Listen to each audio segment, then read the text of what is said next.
بسم الله الرحمن الرحيم الحمد لله رب العالمين والصلاة والسلام على أشرف الأنبياء والمرسلين وآله وصحبه أجمعين أما بعد السلام عليكم ورحمة الله وبركاته. Hope you all are fine, sisters. Alhamdulillah. I am Fatima Anwar. Okay, I'm planning to start a new Tajweed course. Bi-idhnillah. May Allah make it easy for us, and may Allah help us to get beneficial knowledge from this. Ameen. So we will start our class with a beautiful dua. Allahumma inni as'aluka ilman nafi'a wa rizqan tayyiba wa amalan mutaqabbala. O Allah, I ask you for the knowledge that is of benefit, a good provision, and deeds that will be accepted. Alhamdulillah. So what is that we are going to deal with? We are going to deal with the Tajweed. What is our subject? The subject is the Tajweed. Okay, you might have some maybe most of the people will know more knowledge. Most of the people will have more knowledge than me, and some people don't. Okay, but anyways, I am planning to take care everyone in the same level. Okay, Bi-idhnillah. So what is the main topic that we are going to deal with? The main topic is the Quranic words, right? So first we have to know what is Quran. What is Quran? Quran, it is the guidance from Allah subhanahu wa ta'ala for us. Us includes the human beings and the jinns. Okay, and how we got the Quran in our hands? It is through angel Jibreel. Allah subhanahu wa ta'ala has sent the Quran to Prophet sallallahu alaihi wasallam, and how it became in a mushaf form, that we will inshallah will discuss in another lecture. Okay, that we all know these basic things, alhamdulillah, right? Allah subhanahu wa ta'ala sent Prophet sallallahu alaihi wasallam through a period of 23 years. Okay, and about the revelation of the Quran, actually it is happened in 3 stages. Okay, the revelation of Quran happened in 3 stages. The first stage is the descending from the Lawhul Mahfuz. Okay, it was in the guarded tablet. It was mentioned in the Quran lots of times. Okay, it was in the guarded tablet at first.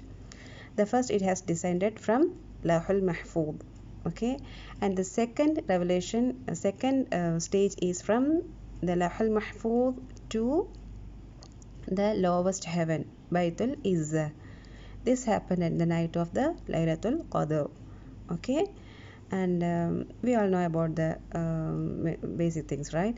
And the last stage is the prophetic period of 23 years, where Allah subhanahu wa ta'ala sent the Quran as short verses, or as a period of 23 years to Prophet sallallahu alaihi wasallam through angel Jibreel alayhi salam.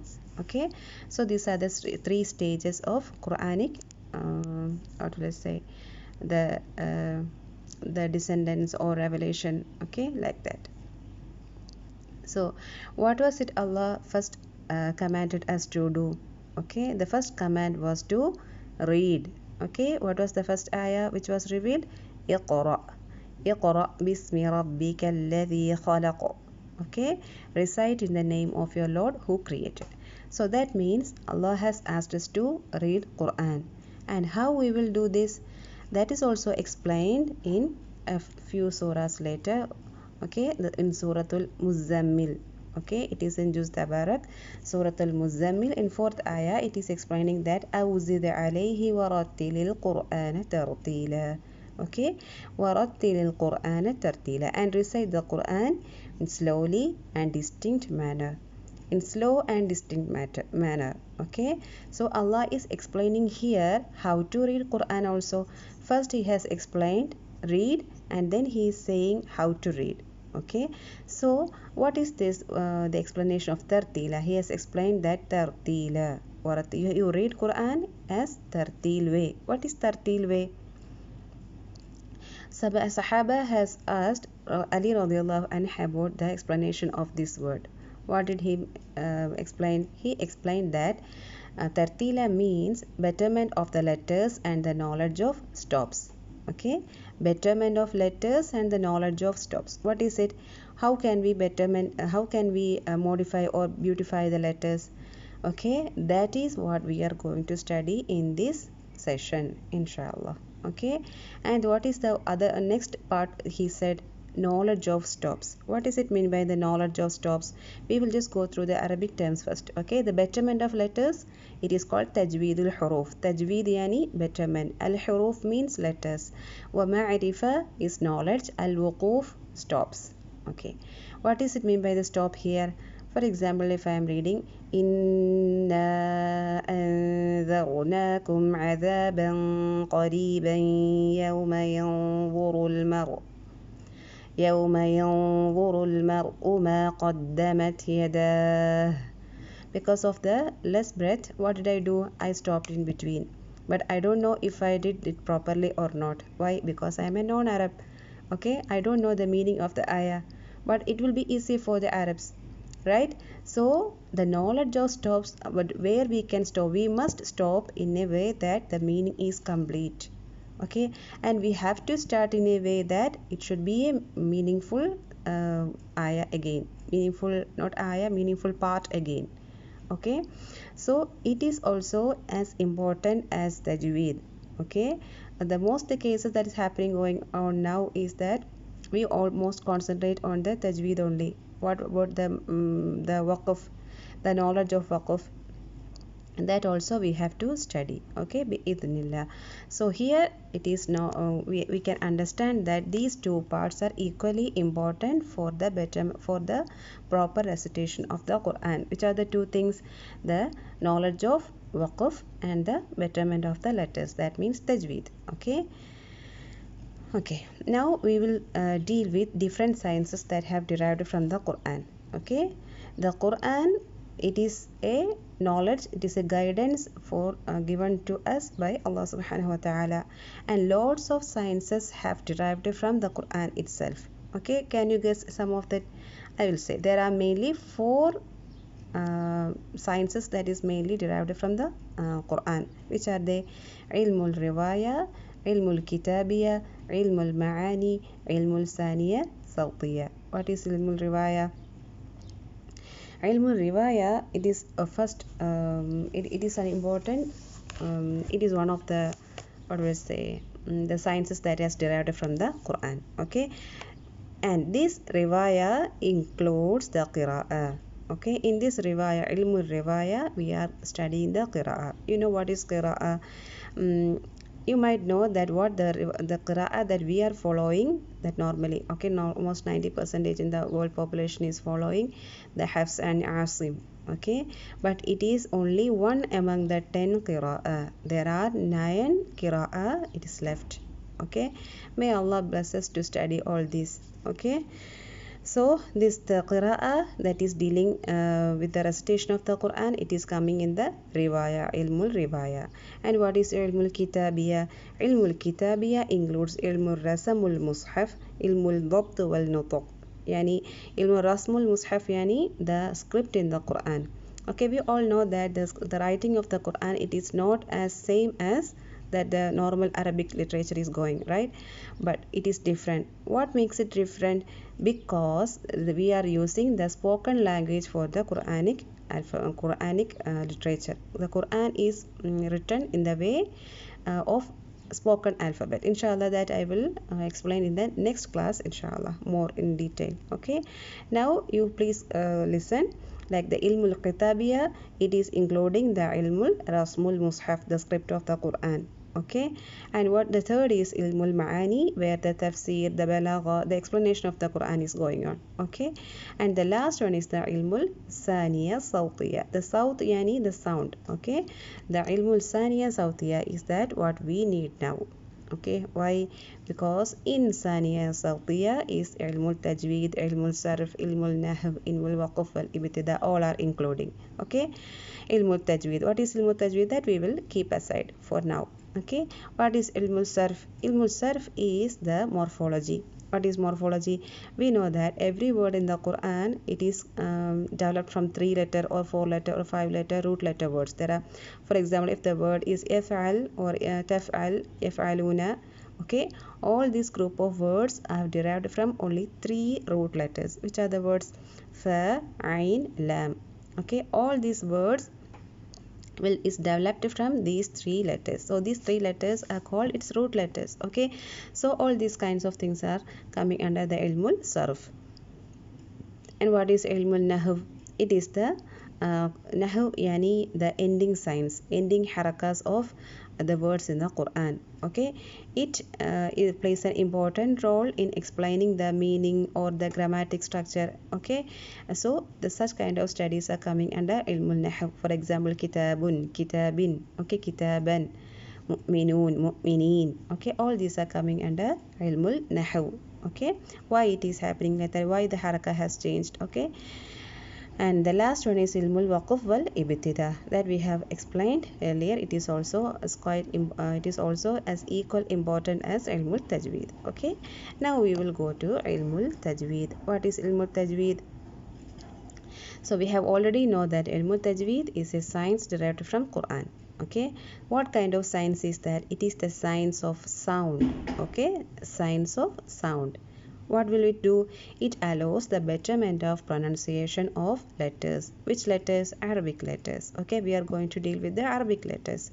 Okay, and now I want to say that whatever explanation or whatever definition we are going to deal with, it has two different aspects. For example, if we are taking the tajweed, it has literal meaning also, and it has an applied definition also. Applied definition, yani the meaning, how the meaning will change if it is coming in the context we are going to deal with. Okay, the tajweed, actually the word meaning is that it is derived from three root letter words: jim, waw, dal. Jim, waw, dal. Jawid. Jawid means tahsin. Tahsin yani making better or beautifying. Okay, ihsan, itqan, these are all meaning of the tajweed. Okay, that is the literal meaning. Okay, and what is the applied definition? What is applied definition means? What is it betterment or tahsin or itqan is going to deal with what we are going to study. Okay, what is it we are going to study? We are going to study the pronunciation of the letter from its proper makhraj, giving its rights and the characteristics it deserves. Okay, that means the tajweed is the knowledge of pronouncing every letters from its proper makhraj. Okay, every letter, yani Arabic letter, from its proper makhraj means makhraj is the articulation point. Makhraj means articulation point, while giving its rights and demands. Okay, what is its the rights and demands, that we will deal with later, inshallah. Okay, and it is the deserving things of the letter. That means each letter has its own rights and demands. Okay, the haqq and the mustahaq. Okay, each letter has its own haqq and the mustahaq, and it must be given to that letter so that that letter become proper as how Prophet sallallahu alaihi wasallam has taught us. Okay, that is the major important thing. So what is tajweed? Tajweed means betterment or beautifying. Okay, it is derived from three root letters: jim, waw, and dal.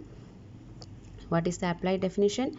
It is the pronunciation of every letter from its proper makhraj while giving its rights and dues it deserves, or rights and demands, or rights and characteristics what it deserves. Okay, okay, now we have studied the definition of the tajweed. Okay, now we will deal with its ruling. What is the ruling of this the reading Quran with tajweed? Okay, the ruling is explained on its on basis of the two aspects of tajweed. That means the tajweed has two different aspects yani in this level we will explain something like that. No, in this level it is like this, in that level it is like that. Okay, similarly the tajweed has also two different aspects. What is the first aspect? The practical thing. The second is the theoretical thing. That the practical thing means what we are reading the Quran with tajweed. Okay, we are reciting the Quran with tajweed. That is the practical application. And what is the theoretical level? Theoretical is that we are studying the rulings of the tajweed. Okay, we are studying the rulings of the tajweed. Okay, again, so what is the theoretical and practical way? The practical, for example, how will I put that? I'm going to read Bismillah الرحمن الرحيم ألف لام ميم.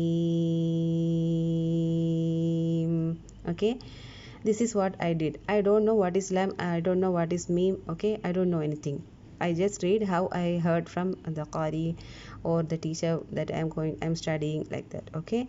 But what is the theoretical application of this?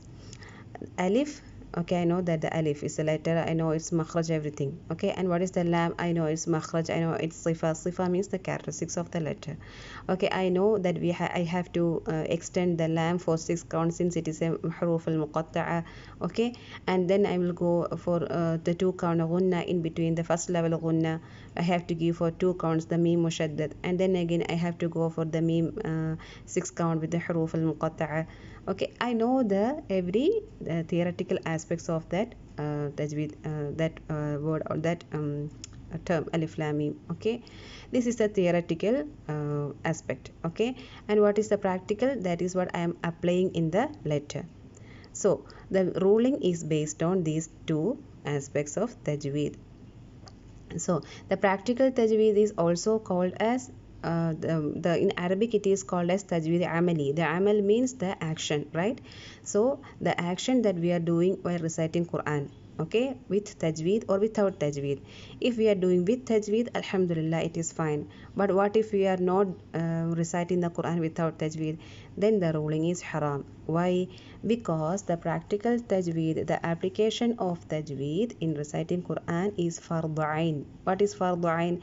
Fardu ain is the mandatory action upon every human, okay, every is Muslim, okay. It is fardu ain. That means if you don't do that, then you will be presentable for punishment, okay. That means the ruling is haram. We must not do that. We must always read Quran with tajweed. And what about the theoretical application? The theoretical application, the Arabic term is tajweed ilmi. Ilmi yani knowledge, getting knowledge of tajweed. Tajweed ilmi, it is fard kifaya. What is fard kifaya? Fard kifaya means someone in the community should do, so that everyone can be released from the punishment, everyone can escape from the punishment, okay. Only someone in the community. For example, if we have take that we have teachers of tajweed, okay. Since there are teachers of tajweed, we all are escaped from the punishment, okay. But the teachers, they will spread the knowledge, okay. But as a student of tajweed, if I have to say, we must study the tajweed, okay. But because we are student of the tajweed, we came to study the tajweed, and then we are teaching everything, and the student says, no, this is for the ain and for the kifaya for me, then why should I read this, why should I study this, why should I memorize this? No, because you are a student of tajweed. If you are a student of tajweed, then you must study this, right? Yeah, alhamdulillah. So the ruling of the theoretical tajweed is makruh. Makruh yani, why? Because it is fardu kifaya. So tajweed ilmi is fardu kifaya, and tajweed amali is fardu ain. What is fardu ain? It is mandatory upon everyone, right? And fardu kifaya, someone in a community should do, so that everyone can escape from the punishment. Alhamdulillah. So inshallah, the next part I will do as a next video, inshallah.